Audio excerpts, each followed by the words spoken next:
हाँ गाइस, जय माता दी। आज हम जो है इंडियन जीके में वेदांग व सूत्र और पुराण के बारे में देखेंगे। तो वेदों को हमारे प्राचीन भारत के इतिहास में समझने के लिए विवरण मिलता है वेदांगों का। किसका विवरण मिलता है? वेदांगों का। ये वेदांग हमारे 6 हैं। वेदांगों की अगर आपसे संख्या पूछी जाए तो 6 हैं। 6 वेदांगों में सबसे पहला वेदांग है आपका शिक्षा। तो शिक्षा वेदांग में शुद्ध उच्चारण शास्त्र का वर्णन किया गया है कि किस हिसाब से जो है शिक्षा के दौरान वाक्यों को, शब्दों को जो है शुद्ध रूप में उच्चारित किया जाना चाहिए। दूसरा आपके जो है वो कल्प आता है। कल्प वेदांग है जिसमें कर्मकांडीय विधि, यानी जो एक ऋषि मुनि या राजा महाराजाओं के कर्मकांड थे, क्रियाक्रम थे, उनके कार्य करने के तरीके थे, उन सब का विवरण जो मिलता है वो कल्प में मिलता है, वेदांग में। इसके बाद वेदों से संबंधित जो है जुड़ा हुआ हमारा वेदांग है वो निरुक्त है। निरुक्त शब्द की व्युत्पत्ति का शास्त्र है।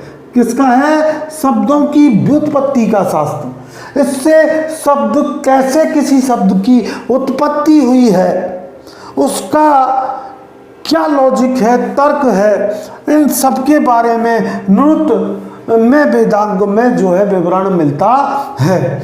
इसके बाद आपका आता है व्याकरण।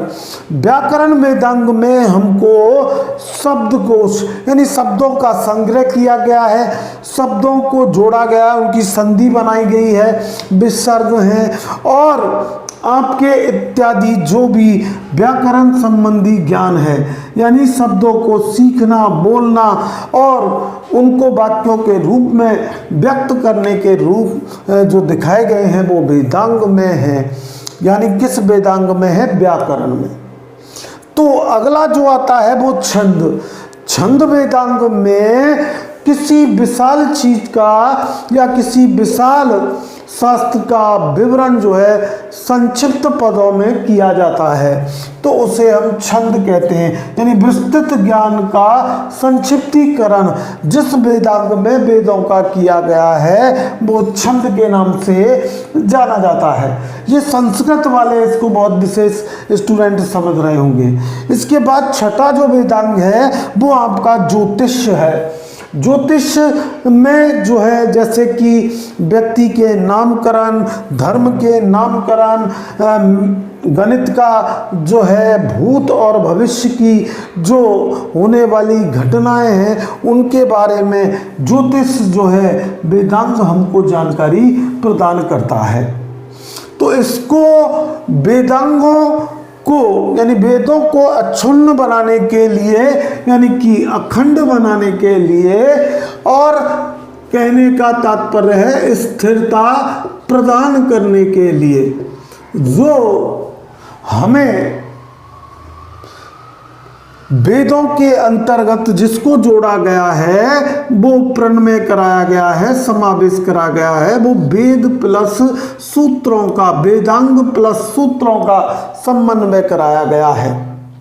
और इस प्रणय और समावेश में 3 जो है हमारे महत्वपूर्ण सूत्र हैं, जो है स्रोत, ग्रह व आपका धर्म सूत्र। इसके अंतर्गत देखिए, इन सूत्रों के अध्ययन करने पर हमको यज्ञीय विधि, विधान, किस तरीके के जो नियम हैं उनके बारे में, कर्म कांड के बारे में और राजनीति विज्ञान, उस समय की राजनीति के बारे में, वहाँ के नियम कानून यानी विधि के बारे में और राजा महाराजा और उनकी प्रजाओं के व्यवहार के बारे में अध्ययन मिलता है। तो सूत्रकार जो हमारे मुख्य रूप से हुए हैं वो सूत्रकार हैं गौतम बुद्धायन, आप स्तंभ, वशिष्ठ, और इसमें सबसे प्राचीन जो है वो आपका गौतम धर्म सूत्र माना गया है। तो आगे बात करते हैं हम पुराण की। तो पुराण जो है वो ऐतिहासिक कथाओं, हमारी जो प्राचीन हिस्ट्रिकल जो स्टोरीज है उनकी कथाओं का यानी उन कहानियों का क्रमबद्ध अध्ययन कराने में सबसे जो है महत्वपूर्ण है वो है पुराण। तो पुराणों में 3 महत्वपूर्ण माने गए हैं पुराण। वैसे तो 18 पुराण हैं हमारे, लेकिन महत्वपूर्ण माने गए हैं विष्णु पुराण, जो मौर्य वंश के शासनकाल के समय का रचित माना जाता है। एक मत्स्य पुराण जो आंध्र सातवाहन के समय कालीन का जो है वो माना जाता है। इसके बाद वायु पुराण जो गुप्त वंश के समय का रचित माना जाता है।